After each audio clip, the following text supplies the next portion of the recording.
So Ecuador just pulled off one of the biggest upsets of the World Cup, coming from behind to beat Germany 2-1 in their final group stage game. And I genuinely don't think people realize how massive this is. Ecuador became the first South American team to beat Germany at a World Cup since Brazil in the 2002 final. And even more incredibly, they're the first CONMEBOL nation to beat Germany outside of a World Cup final. They also snapped Julian Nagelsmann's 11-game winning streak and did something that almost never happens in World Cup history. They came back to beat Germany after conceding first. The scenes were so incredible that Ecuador's president just went ahead and declared June 26 a national holiday. The only real bad part about it was that Thogden was unfortunately present and LARPing in the stands. How can you not give that? Referee!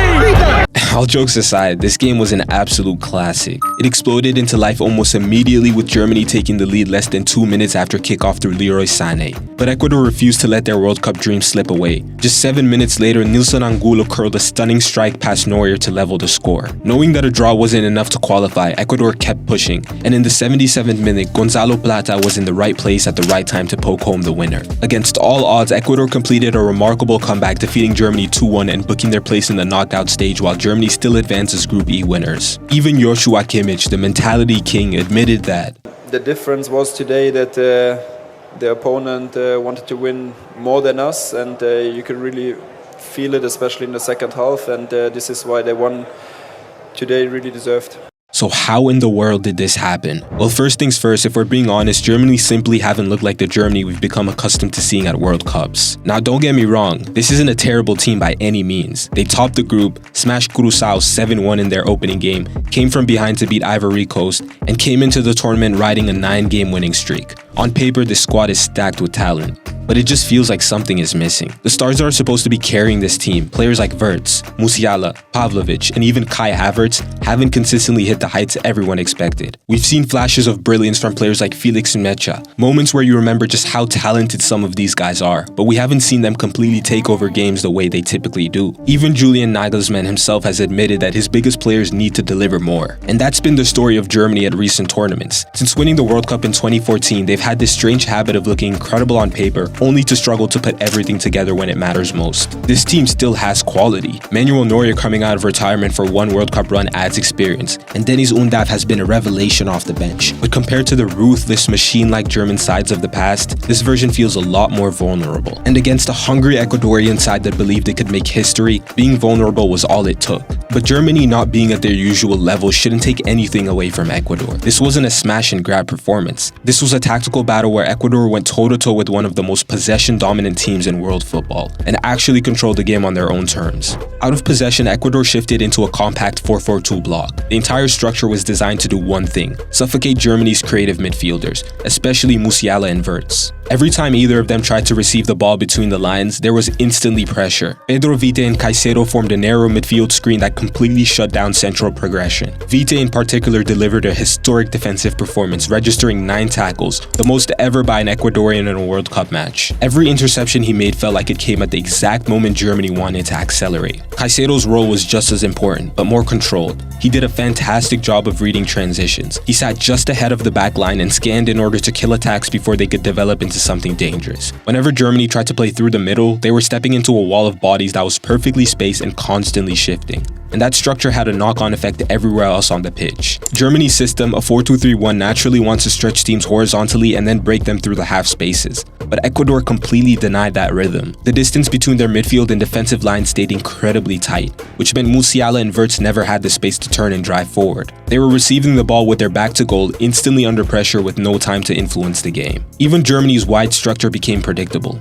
Instead of stretching Ecuador, they ended up compressing themselves. Too often their attacks drifted narrow, with players like Wirtz dropping into central areas and fullbacks not fully committing to width. That allowed Ecuador's defensive unit to shift as one compact block, sliding across the pitch without ever being pulled out of shape. And once Ecuador won the ball, the game changed completely. The moment they regained possession, they looked forward immediately. Players like Nilson Angulo were key here because they isolated defenders in wide areas and forced 1v1 situations where Ecuador actually had the advantage. That directness is exactly what led to their equalizer. And when substitutions were made in the second half, Ecuador doubled down on that identity. Germany might have had the ball, but Ecuador were deciding where the game was actually being played. At the back, Pacho and Hincapié completed the structure. Every German forward movement was met with dominance in duels and refusing to let them settle near the box. So when you zoom out, the picture becomes clear. Ecuador didn't just manage to compete with Germany, they disrupted their entire system. They removed their rhythm, killed their creativity in the half spaces, and made their constant possession useless. What's really wild is that this isn't a country with a long list of footballing achievements behind it. Ecuador only made their first World Cup in 2002, and despite now qualifying for 5 tournaments, they've only ever made it past the group stage once. That came in 2006, ironically in Germany, where they reached the round of 16 before narrowly losing 1-0 to England. They've never won the Copa America either. In fact, their best finish in the competition is just 4th place. Compared to some of the other nations in South America, Ecuador's football history is relatively modest. When people think of South American football, they usually think of Brazil, Argentina, Colombia, or Uruguay first. Ecuador aren't normally part of that conversation. But over the last few years, something has changed. This team absolutely flew through qualification for the 2026 World Cup, finishing second in the brutal CONMEBOL standings ahead of countries like Brazil and Colombia. They did it by becoming one of the toughest teams in South America to break down, conceding remarkably few goals and building a reputation for being incredibly organized defensively. And that's always been a big part of Ecuador's football identity. National teams have always dreaded traveling to Quito and playing at altitude, where Ecuador turned their home stadium into a fortress. But this current side isn't relying on altitude or home advantage anymore. They're going away from home, playing against some of the biggest footballing nations on the planet, and believing they can beat them. A lot of that belief comes from the players they have now, starting with the experience and leadership of their veteran Ener Valencia, the country's all-time leading World Cup goal scorer and one of the most important players in Ecuadorian football history. And of course, you have the new golden generation, young ballers who are making their breakthroughs playing for some of the biggest clubs in the world. We can start with their new midfield engine, Moisés Caicedo. His rise has been nothing short of remarkable. From playing in Ecuador to Brighton and now Chelsea, he's gone through one of the most demanding development paths in modern football, especially with that famous £150 million transfer that put all the pressure on him. Caicedo is still widely regarded as one of the best ball winners in world football today. What makes him special isn't just his tackling or his energy, but his control of chaos. He reads danger before it even fully forms. He closes spaces like a player who's already seen the next 3 moves in his head. And for Ecuador, that kind of presence in midfield is priceless. Even more impressive is how quickly he's grown into a leadership role. Despite his age, he plays like someone who's been anchoring midfields for a decade. He's typically calm and disciplined, but he knows how to flip that switch and become relentless when it matters most. He's the kind of player who sets the tone for everything around him. Then you look at the defense and you find another major piece of this generation, Willian Pacho, a Champions League winner with PSG and one of the most promising young center backs in Europe right now. Pacho represents that perfect modern defender profile. He's tall and physically imposing,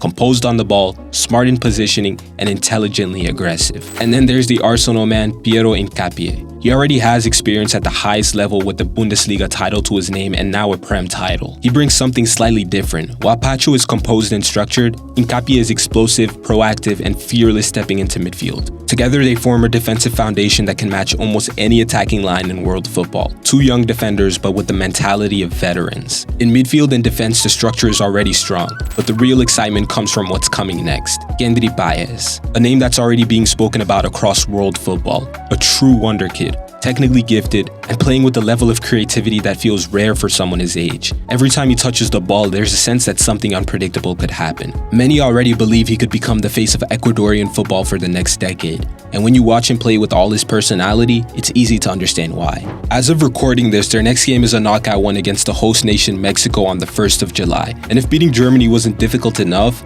now they have to go and play a team that will have an entire country behind them. Host nations always seem to find another gear at World Cups. The atmosphere is going to be incredible, and Ecuador are going to have to deal with the pressure of playing in what will feel like a sea of green. But at the same time, we now know that this Ecuadorian side won't be intimidated, because when you've just come from behind to beat Germany, why would you fear anyone? Sometimes football is bigger than football. Somewhere in Quito, Guayaquil, and every small town across Ecuador, kids stayed up to watch this game and saw their country do something they never thought possible. I can't wait to see what else La Tricolor produces during the rest of this tournament. With all that being said, I hope you guys enjoyed this one. Like, subscribe, and turn on post notifications. Thank you for watching.